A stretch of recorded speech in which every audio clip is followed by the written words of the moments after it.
community in Nkanu West local government area of Enugu State when a pregnant woman and her 2-year-old child died after consuming bowls of spaghetti.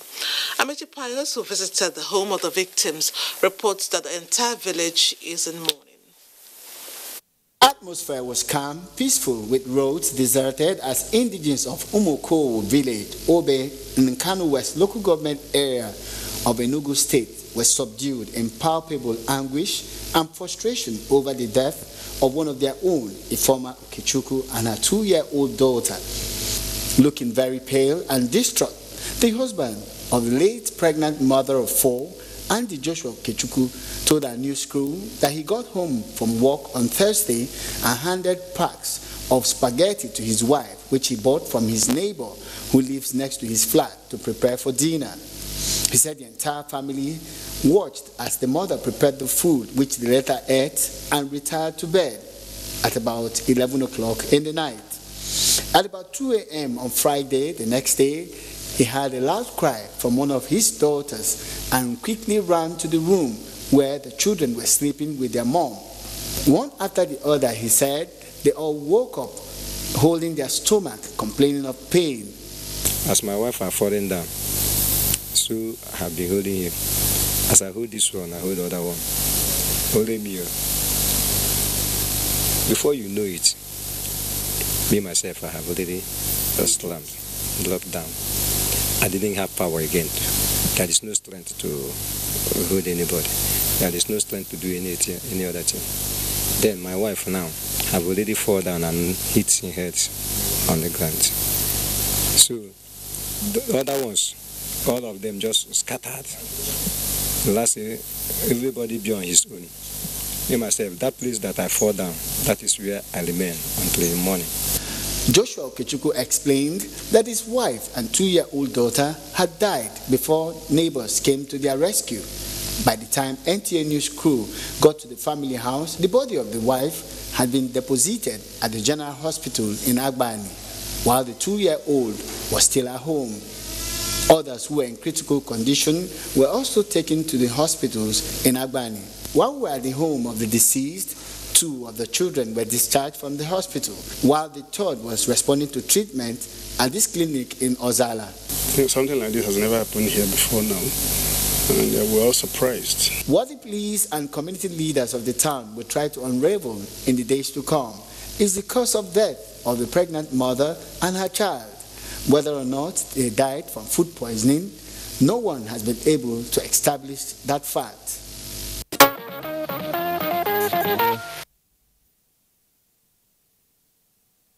Very sad incident for everyone concerned, and media souls rest in perfect peace. We shall follow up on that incident. Now, concerned indigents of Kasua Dari community in Chanchaga Boso local government area of Niger State have made a passionate appeal to government to declare war on rape in the locality following the rape of a 7-year-old girl, the latest in a long line of victims. Unfortunately, this same girl was raped 6 months ago. Mukhtaru Abubakar will report that a 13-year-old boy is the alleged culprit. And her parents, as well as the suspect and his parents, are said to have coexisted for about a year as tenants in the same compound where the rape incident took place. The 7-year-old victim, while narrating her ordeal, alleged that the 13-year-old suspect took advantage of her parents' absence, entered their room, and raped her. She started bleeding since on Tuesday. Reached on Thursday. Parent caused this because they forced us to forgive for the boy. If not, they will put bad mouth for us. The victim was taken to the IBB Specialist Hospital where she was medically examined immediately after the incident. I noticed a blood stain around the girl's clothes. Just very close to the vagina, there was redness within that area. That shows probably there must have been a struggle or a force occurred within that period. Meanwhile, the Niger State Police Command confirmed receiving of the rape case. I've raped a girl of about 7 years old age. The girl was seriously bleeding. While the suspect was arrested, transferred to State CID, and he has been charged to court for the offense committed. Earlier on arraignment before the Chief Magistrate Murtala Ibrahim, the police in their false information report before the court stated that the victim's father reported at the Chanjaga police station that the 13-year-old suspect lured his daughter into her mother's bedroom and forcefully had carnal knowledge of her. The 13-year-old suspect denied the allegation. We apply for the bail of the accused person, but we don't know. Of course, bail is always at the discretion of the court. The law is taking its course. There is no hitches so far. On this adjourned date, however, the court declined jurisdiction and transferred the case to the family court, which has the jurisdiction to try cases involving minors. The ward head of Chanchaga, through his secretary, laments over what he calls nonchalant attitude of the relevant authorities. We are appealing to the government to declare state of emergency to this community, because people in the community have started relocating to other areas because this issue of raping is persisting. Some relevant authorities appeared in our previous reports on the increasing number of rape cases involving minors in the area, promising to do something towards arresting the ugly trend. State of emergency have been declared in this direction. We don't operate in isolation of our existing laws. We're on 24 hours watch. We've increased our desk officers there. Chanchaga is now a very, very dangerous zone.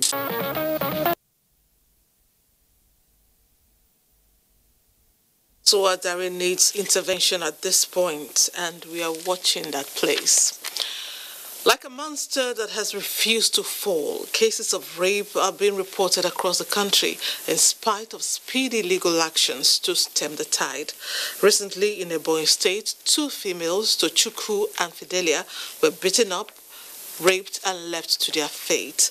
The separate attacks happened in Ebonyi and Afikpo North local government areas. And to ensure that justice prevails in the end, the state's chapter of the International Federation of Women Lawyers, FIDA, has taken up the cases. Uchechukwu Chibueze Ndam has more on that. They are female lawyers, and from their countenance, they are not happy. What is paramount on their mind is how to get justice for 2 rape victims who are actually nursing their pains. One of them is Tochukwu, whose case is already in court. She got raped by a liaison officer of Ebonyi Local Government Council who went to the victim's house with the pretense of sharing face masks provided by the council boss. 2 liaison officers came to our house to share face masks. It was only me and my brother that was at home, so he sent my brother on an errand. Immediately my brother left, he locked the door and started forcing himself on me. I started shouting and asking what he was doing because he was removing his belt. He then pushed me to the bed. I slipped and hit my head on the floor. Forcefully carried me back to the bed, held my 2 hands to the back of my head, knelt on my thighs and squeezed my breast so hard that I almost gave up. He then began to draw off my underwear. I struggled with him, but he succeeded because he was stronger than me. Sunday Awoke pleaded not guilty to the charges. All the evidences provided against him proved otherwise. From what we saw, because when the matter was brought to us at our FIDA office, we saw the bed sheet where there was blood stain. We saw, and the things they orally told us, whereupon we moved into action, we dropped our petition to the state, and then from there, we were sure that she gets justice. On the other hand, is another rape case involving a 20-year-old girl, Miss Fidelia. Her ordeal began with the suspected rapist, Mr. Obonawata, who happens to be a neighbor, approaching her for a relationship. And when she said no to the proposal, the suspect quickly hatched a plan, unknown to Fidelia, who thought she was free from his praying eyes. The victim was targeted and raped by Mr. Water, who dragged her into his house within the neighborhood. I was shouting, "What have I done to you? Leave me alone." So he slapped me again. I shouted, I screamed, "Jesus Christ, what have I done to you? Can you just leave me? Let me go." So when he now use that belt on me. He was dragging my clothes. There's a top I was wearing, so he just tore the hand because he has beaten me as in tore that I cannot even say, I cannot even shout. I don't even have strength again to shout. He then did what he has to do. After then, he just pushed me out. My clothes, I was naked, and by then I was on my period. Made to understand that that is what that boy is known for.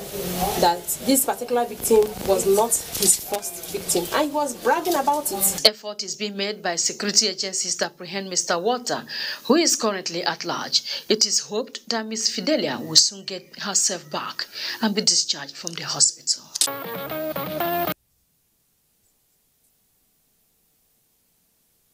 Pathetic one, and more updates on that story will be served as they come. For young Ubon Uswabaga, who cheated death after a kerosene explosion at Ikorekpo in Calabar, which left her with various degrees of burns, life may seem to have made a different turn.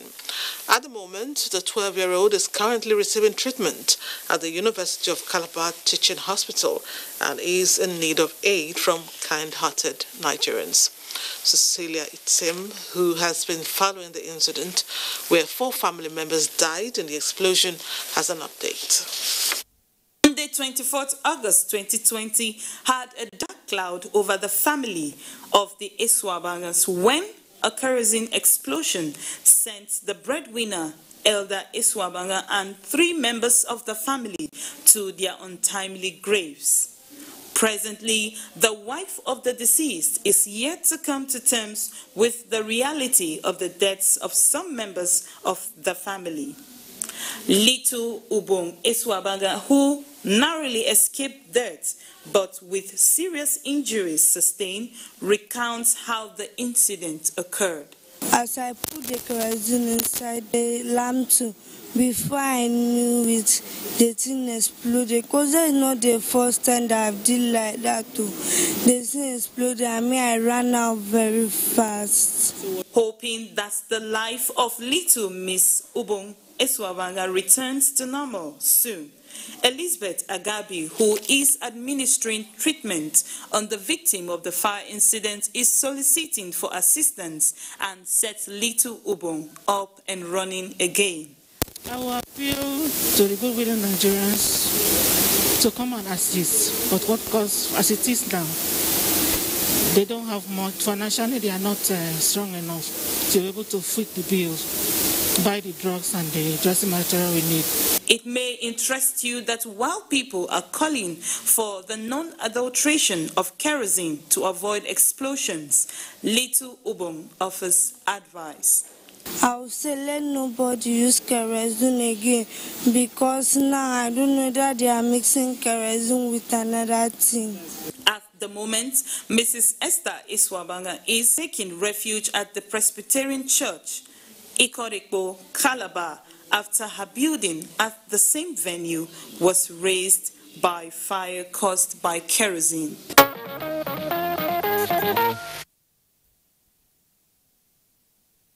I'll re-echo that appeal. Let's help Ubong and others affected at this crucial time. Next up, there is something called healthy rivalry. This happens when people compete by going the extra mile to win, just like sportsmen. There's also sibling rivalry, and if not properly managed, it could tear a family apart. Annie Daniels, who witnessed the damage this phenomenon caused among members of a family, reports. I've known a family that the siblings do not speak to each other. Now these siblings have grown, they've had children, and their children have had children. So now the original siblings are grandparents, but their descendants do not see eye to eye. And at the end of the day, nobody understands what started the rivalry in the first place. Siblings rivalry dates back to the creation of human. The biblical stories of Cain and Abel, Joseph and his brothers, point to clear cases of siblings rivalry. Siblings don't choose the family they are born into, neither do they choose each other. They may be of different age, gender, and temperaments, but they have to share the one or two people they want most for themselves, their parents. So, why siblings rivalry? Some parents will think if I tear these siblings apart, I can get money from here, I can get money from this person. And they do not realize the impact of the damage they will cause. If the children were well brought up from childhood, morals from childhood, ask a boy, even SS3 now, University 1, purpose of life, he doesn't know. Some people ate some of their children because they didn't have good knowledge, sound knowledge. They didn't have sound knowledge. Even in the primary school, you say, you are too dull. No, it's not his own making. All these respondents blame siblings rivalry on the attitude of parents, who they say exhibit partiality with their children. So, Newsline asked, can parents love their children equally? The major task, which is highly significant, is that you must curtail the disclosure of your love, to them.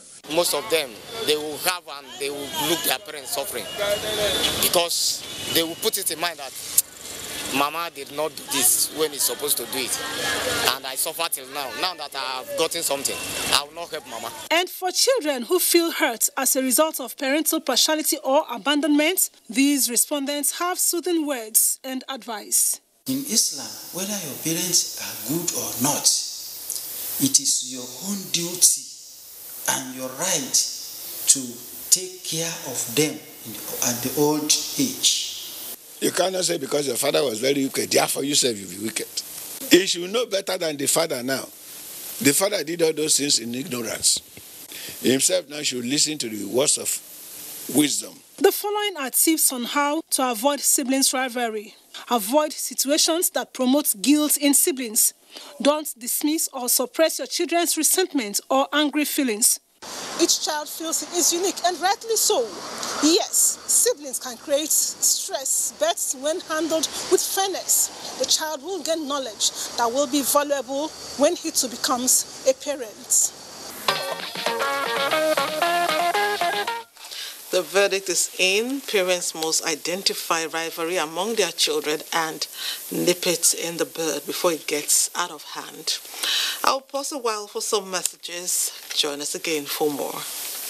Rest of life. Rest of the next life. Rest of the life of the next life. Una. Arrange your voice, forecaster. Hola. Shift. Mind yourself. Social distancing, please.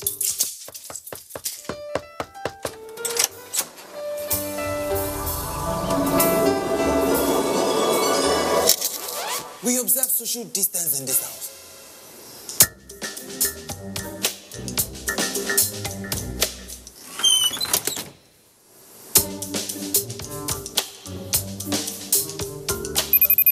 Bros, I dey watch you.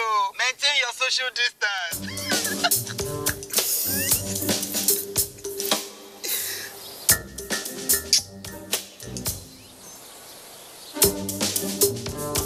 You've never done before. Find your first with the best data deals in town. Dial *777#. Glow Unlimited. Taste is key and that's how we communicate. Best nourishment in every scoop. Mama, tasty mama, share the love. We all together. I love my mama. Mama, tasty.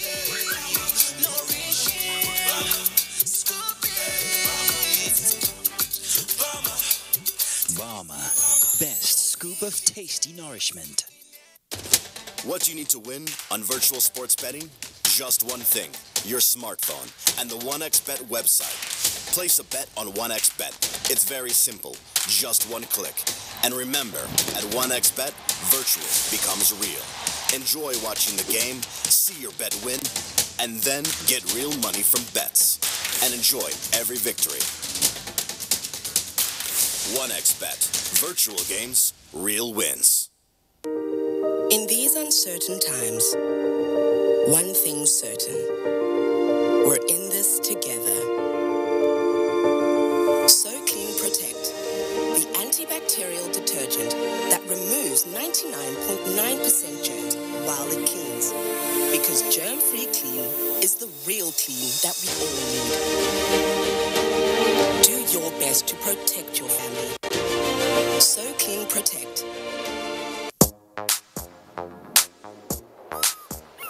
Like a bird needs wings to fly, you need skills to be productive.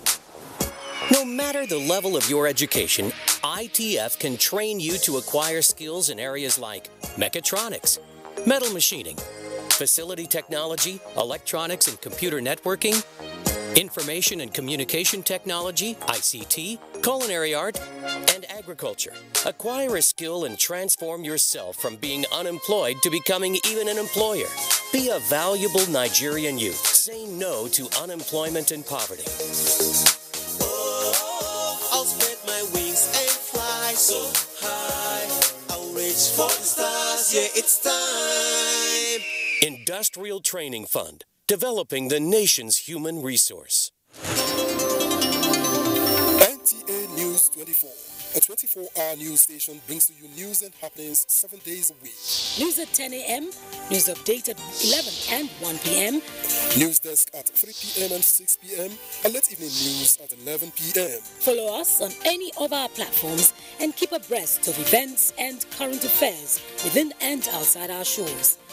We are on DSTV channel 419, GoTV channel 46, Star Times channel 101, and Free TV channel 703. Join us.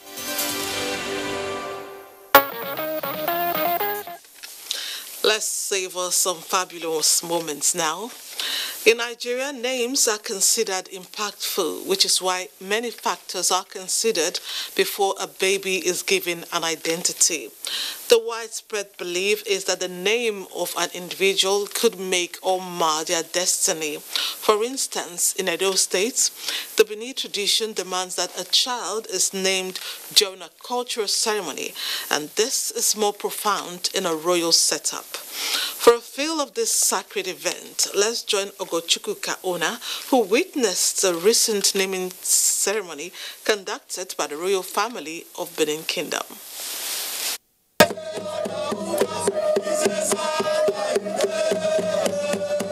It was in a private family ceremony amidst prodigious feast and splendor of a living heritage. His Royal Majesty Omonobanedo Ukwakolokpolo Ewaye II played host to definitive epochs of the historic customary Izomo, the naming of an infant prince recently born to the monarch by Her Royal Highness Oloi Iyayota Ewaye.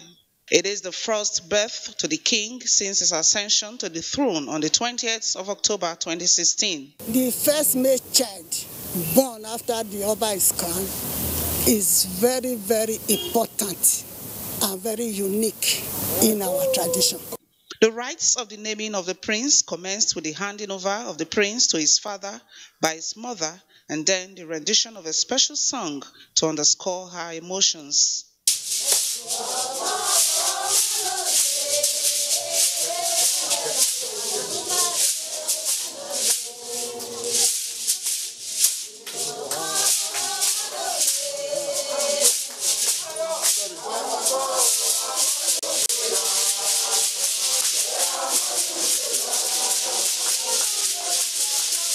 In one of the inner recesses of the royal harem, a member of the Royal Chamber of Ibiwe informed all of the name given to the infant prince by the king, while another chief of the Iwogbe Palace Group formally announced it. Edo Omogbon no sanowo to akirinika oyawe gwase awa oko idugbowa ewa Oba Atokpe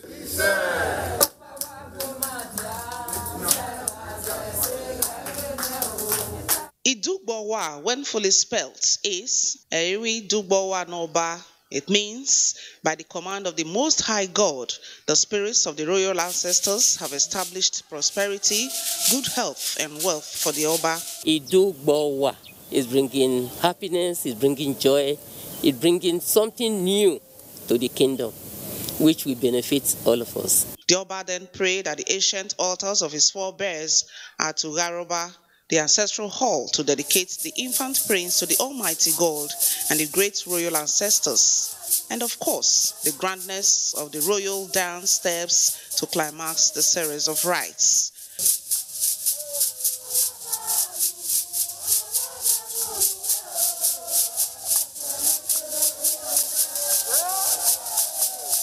He has established a culture, a tradition that has to be followed in time to come whenever there is a new arrival in the royal family. In Benin, they say that when an Oba ascends the throne, he usually establishes new formats for some of the ceremonies. So this is one of them.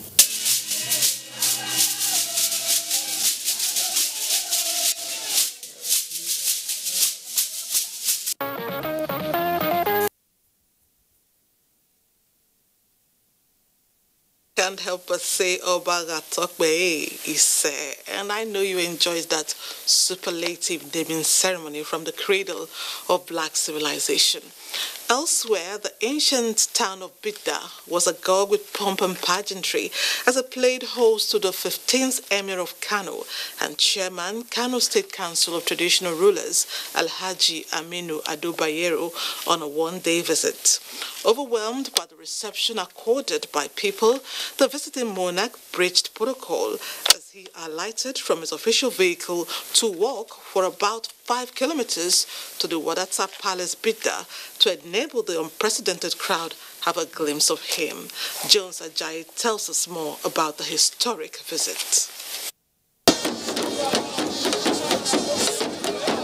Impressed by the large turnout of the people of Bidda on hand to receive him, the 15th Emir of Kano and Chairman Kano State Council of Traditional Rulers, Alhaji Aminu Ado Bayero, decided to trek the about 5 kilometers Swatamukun, Masaba, Banwiya Road to the Wadata Palace to enable the people have a glimpse of him. Etsunupe and Chairman Niger State Council of Traditional Rulers was at the entrance of the Wadata Palace to receive his guest.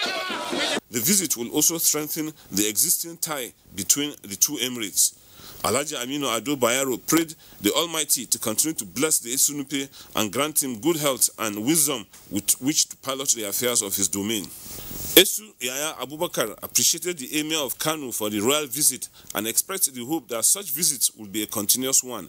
This, he said, will not only foster unity among the two emirates, but will also avail them the opportunity to exchange ideas for the betterment of their domains.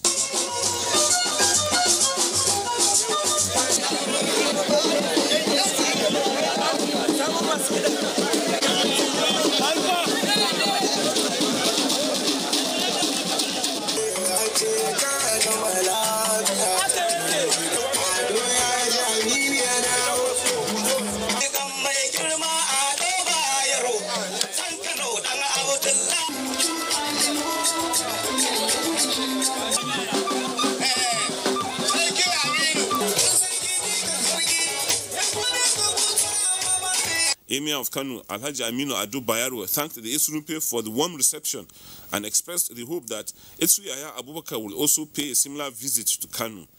Etsu Yaya Abubakar described the Emir of Kano's visit to Bidda as homecoming.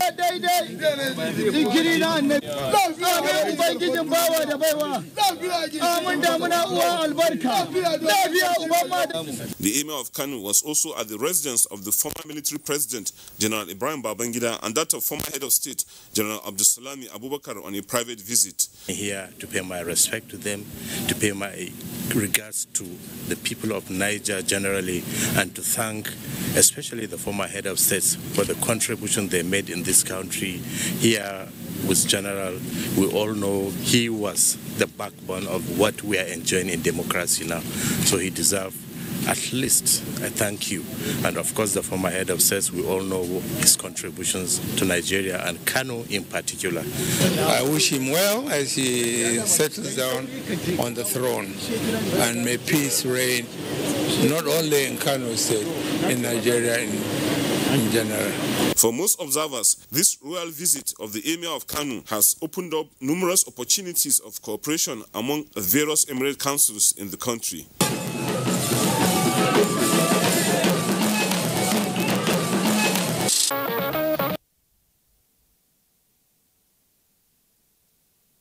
An unforgettable visit that was. I hope you enjoyed watching. Now, for decades, Sijokuns and thieves of Taraba and Benue ethnic factions of Nigeria are known to hardly get along. The power of love, however, sprung a surprise romance on them, leading to matrimony. The Taraba State Governor gave his daughter Clara Ishaku out to her partner, Flight Lieutenant Duyom Stephen. Elizabeth Omori witnessed the solemnization service in Abuja and reports that the event was a display of love and culture.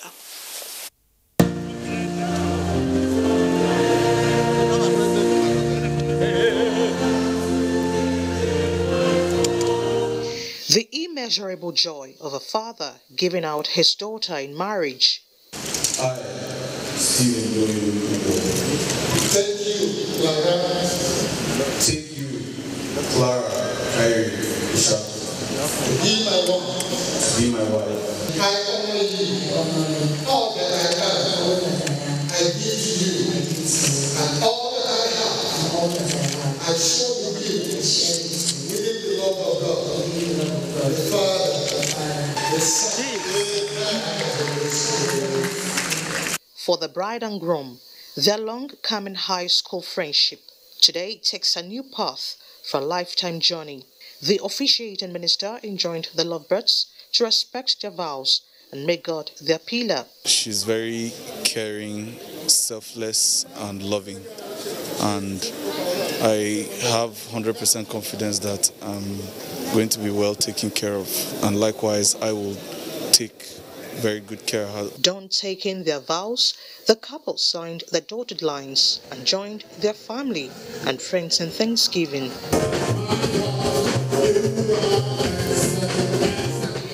A gathering of past and serving governors, ministers, technocrats, royal fathers, and diplomats. The wedding ceremony was a spectacle for guests.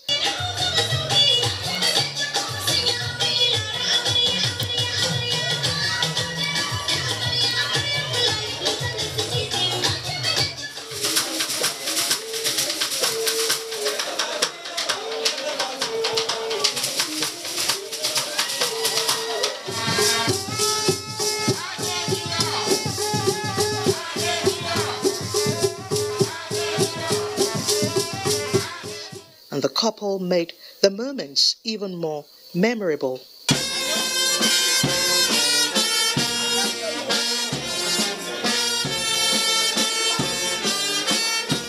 Words of wisdom also flowed. Accommodate each other's faults and complaining less to each other. Mutual respect for one another, understanding. My message to them is to continue to love one another. The good Lord will grant them wonderful children. We pray God to continue to bless them, to continue to keep them. They have to tolerate each other. So they will make sure that they take care of each other's likes and dislikes. As it is the military's tradition, the groom was presented with a sword, after which the wedding cake was cut.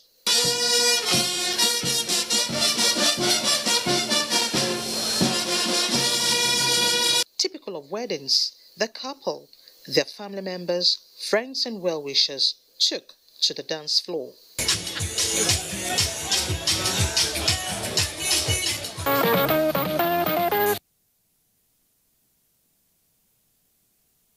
It was a beautiful blend of cultures, and congratulations to the couple.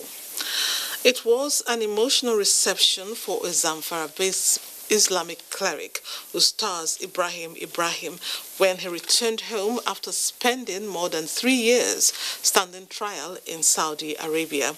The cleric, who had been on death row for alleged drug trafficking, was able to return to Nigeria after he was exonerated by the Saudi courts. Sadia Abubakar Tunao reports. Based Islamic cleric Ibrahim left his residence for Saudi Arabia to perform Lesser Hajj Umrah in March 2017. Neither him nor his family knew that the 3-week spiritual trip will turn out to be a protracted one with almost no return in sight. The cleric was arrested by the Saudi anti-narcotics operatives for alleged discovery of a bag containing banned substances linked to his passport details. After After a prolonged trial, he was eventually discharged and acquitted from all the charges by the Saudi courts but denied exit from the country. This prompted swift intervention by the Zamfara state and the federal governments, which paved way for a series of diplomatic and legal consultations that finally led to the exit of the victim to Nigeria. He was warmly received by a Zamfara state government delegation, which later accompanied him to Government House, Gusau. I wish to, at this juncture, express warm appreciation to the Saudi Arabian Authority and Nigerian Embassy in Saudi Arabia for their diplomatic understanding and kindness to us. As a mark of honor and reverence with which he lauds the victim, the governor instantly appointed him his senior special assistant on Quranic recitation.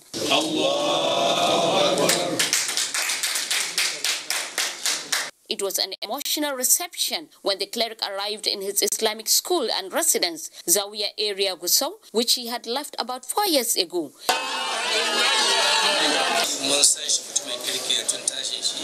How did the family of Sheikh Ibrahim manage to survive during the period of his incarceration?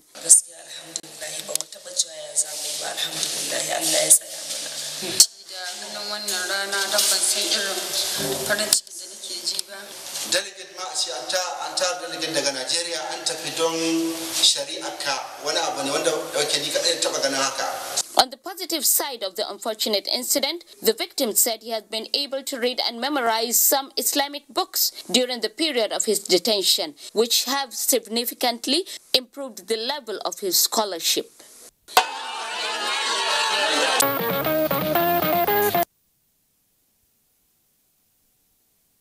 It's a thing of joy when an innocent person is vindicated. We can't but wish him well. You're watching NewsLine. There will be more reports when we return. Moments can be ordinary. It's what we make of them that really matter. Make the best of every moment, every day, like super moms do.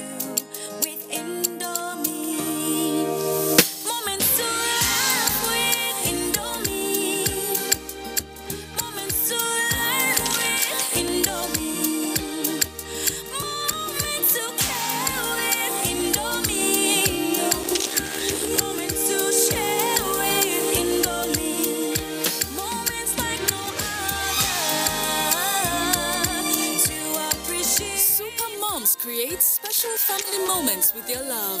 Celebrate these delicious moments with Indomie noodles.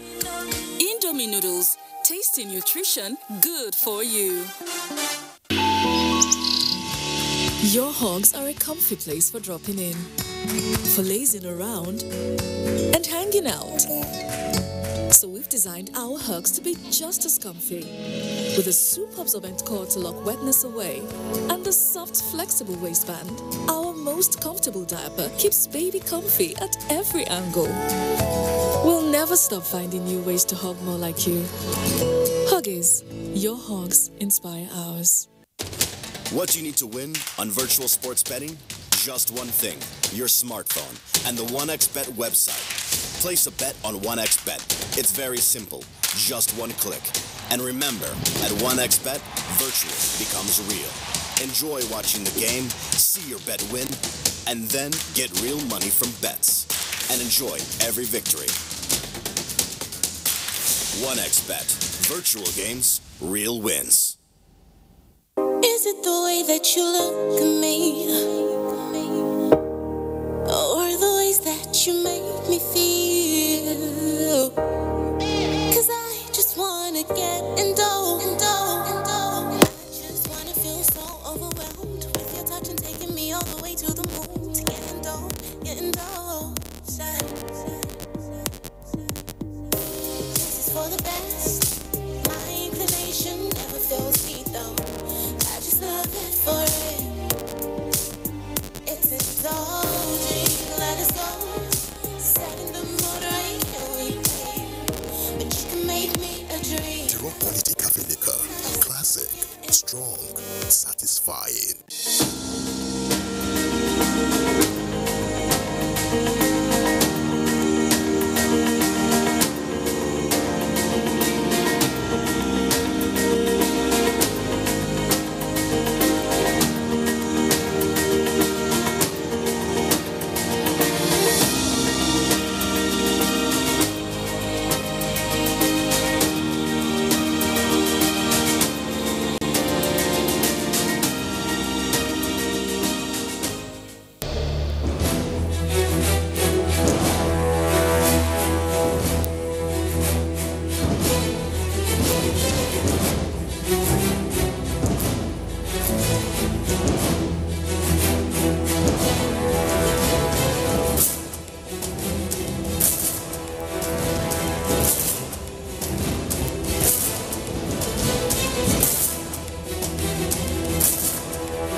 Thank you for staying with us.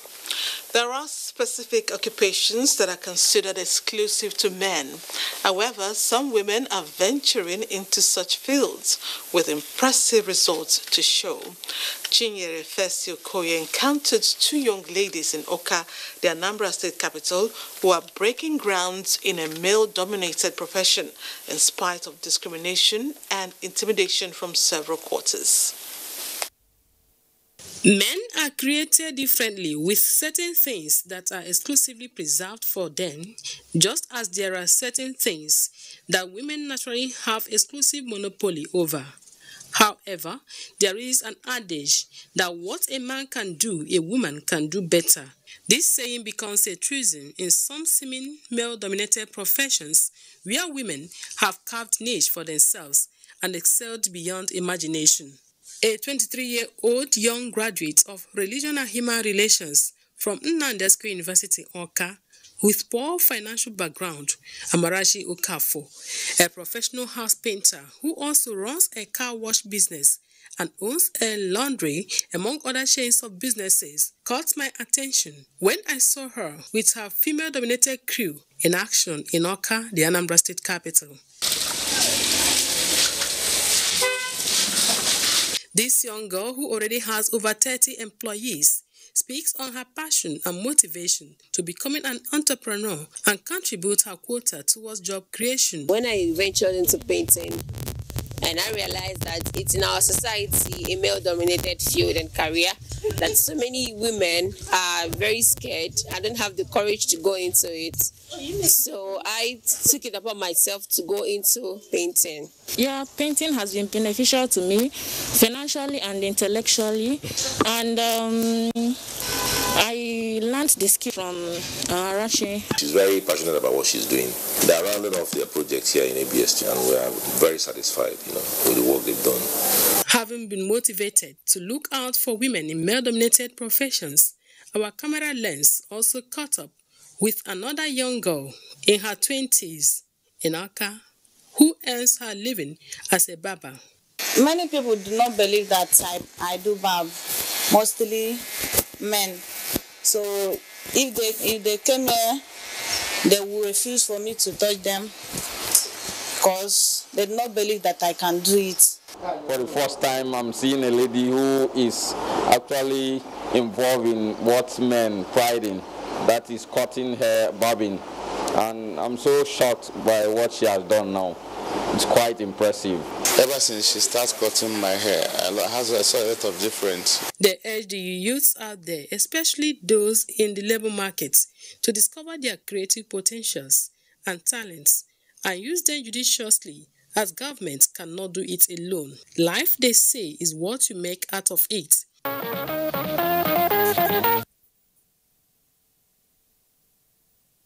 Ladies are doing very well, and obviously the sky is their stepping stone. She is a professional athlete with a bright future in her chosen sport, but the emergence of the coronavirus pandemic has interrupted the game, making her channel the energy into another resourceful venture. Kende Lamidi tells us more about this athlete and what she's doing as stopgap. Ukamaka, born on the 28th of May 1998 in Lagos, develops passion for sports, especially athletics. With her unique talents, Ukamaka opted to specialize in the game of basketball among other sports of her choice in 2011. With her exceptional basketball artistry with IGP Queens of Abuja, GT 2000 of Kaduna, and now MFM Women Basketball Club of Lagos, Ukamaka is now the toast of peers, basketball coaches, and other stakeholders. However, considering the fact that there's life after sports and the cliche that says what a man can do, a woman can even do better, propelled Ukamaka to learn the art of shoemaking. I tried to choose shoemaking, though they said shoemaking is a man's job, but I tried to go into it just to stand out. It's not just sport. The youth are also advised to do what can give them extra income and what can give them a better tomorrow. Considering her height, over 5 feet tall, and her position as a shooting guard on the basketball court, Uka Amaka, with pride, goes to a workshop located in Mushin, Lagos, to join her boss and colleagues for the shoemaking business.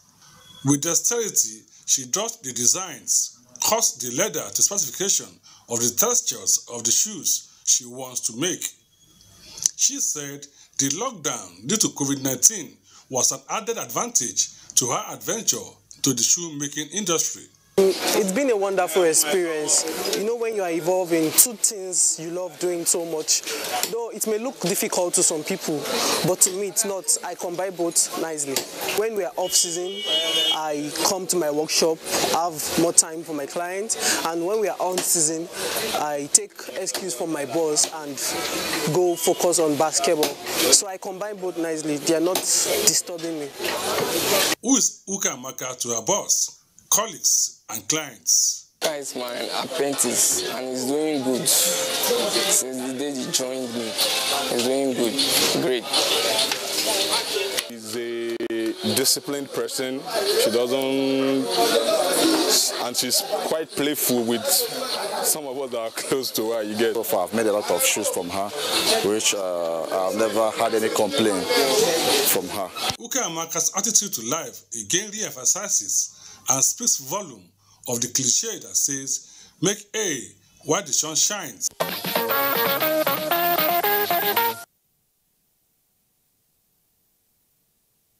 Indeed, in life you must have a plan B or even C. So Uka Amaka is one smart lady. Let's go on a quick break. See you shortly. So smooth. Spend it as we get it, better spread is what we baking. Say it out, I mean it, girl, the word is for the taking. But how I do my thing, smooth, that's on everything. Smooth, smooth, smooth, smooth, smooth, smooth. But how I do my thing, working like I'm buzzing, bet I'm bugging for the honey. But how I do my thing, smooth, that's on everything. Smooth, smooth, smooth, smooth.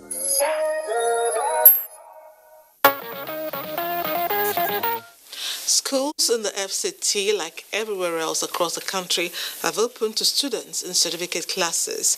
That, of course, is not news. But the news here is that Musa Muazi, a student of Government Secondary School, Tudunwada, Abuja, is gracing your screen today because he used to be an Almajiri who was taken from the streets and enrolled in a formal school system. I'll leave the rest of his inspiring story for Hadiza Godwin-Ibune to tell.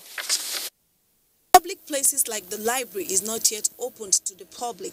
Services like this are still under lock and key as part of COVID-19 safety measures, but it is open specially for Musa Muazu to study for his SSCE. Musa is a special student. He started the quest for knowledge as an Almajiri, learning the Quran in between sessions of street begging. Musa never imagined that his journey will eventually lead him to the four walls of a classroom. But that was exactly what happened. And today, the outgoing timekeeper is sitting for his WAEC. Today, I'm writing my final WASP, West African, WAEC West African Examination Council. So I come to the City Library e-books, that is electronic learning e-books here in the virtual library. I come here to revise the rest. Every day I used to come here to revise the rest of the books. It is a well laid out story playing in its originality. It is punctuated by all the best attributes of humanity: kindness, selflessness, generosity, name them. Musa's story began in the year 2016 when he was enrolled into the formal education system. Since then, it has been from one triumph to another. What will actually make the City Library proud more is to see that he, from the beginning, he is able to achieve his ultimate goal of being a graduate and also being the president of this country. So in any way we can really assist him to go further, and we want to make him a kind of role model for other Almajiris, to encourage them that they don't have to be on the street. They could be whoever they want to be. He has now become an advocate for education, spending time with other Almajiria, trying to get them into school. His benefactor, the director of City Library, Nimat Abdurrahim, says Her desire is to provide opportunity for all who are willing to learn, especially the less privileged. A program of the library dedicated to those willing to learn under the specially designed program has been operational since 2016.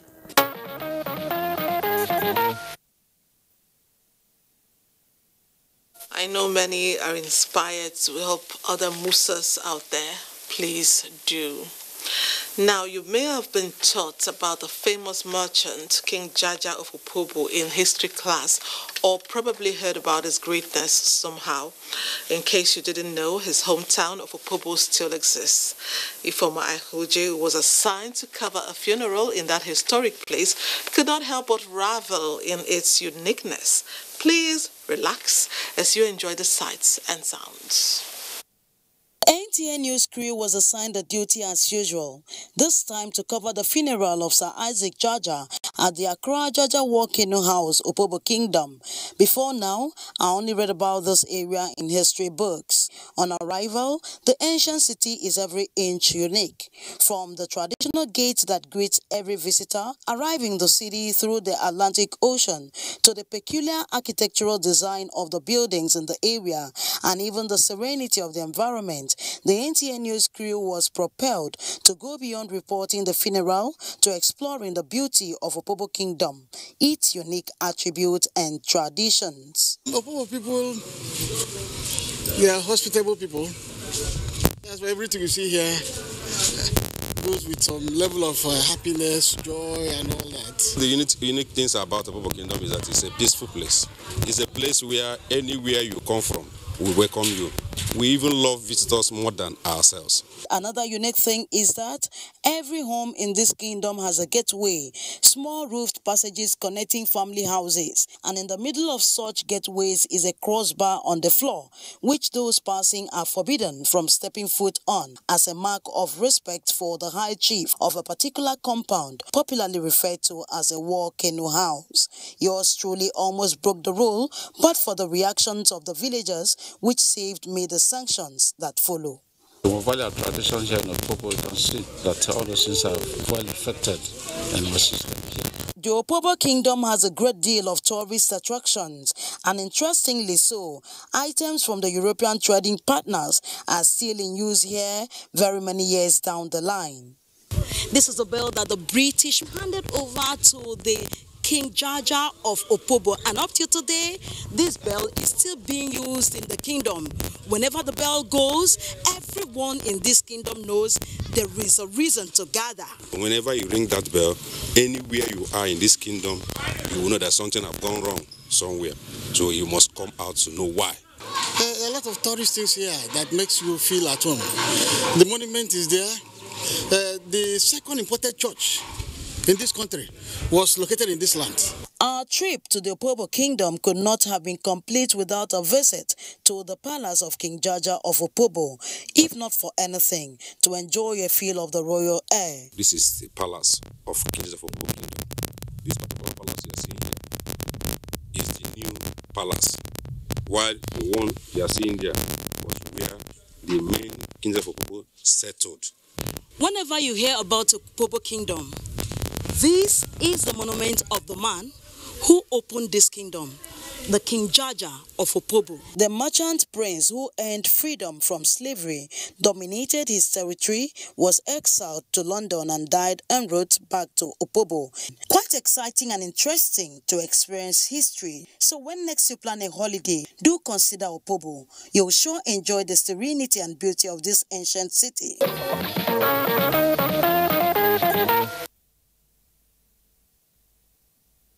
Ifoma, thanks for sharing a chunk of Opobo Kingdom. We appreciate it.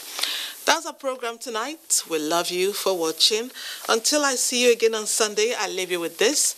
Life is not about waiting for the storm to pass, but learning to dance in the rain. Good night, and God bless Nigeria.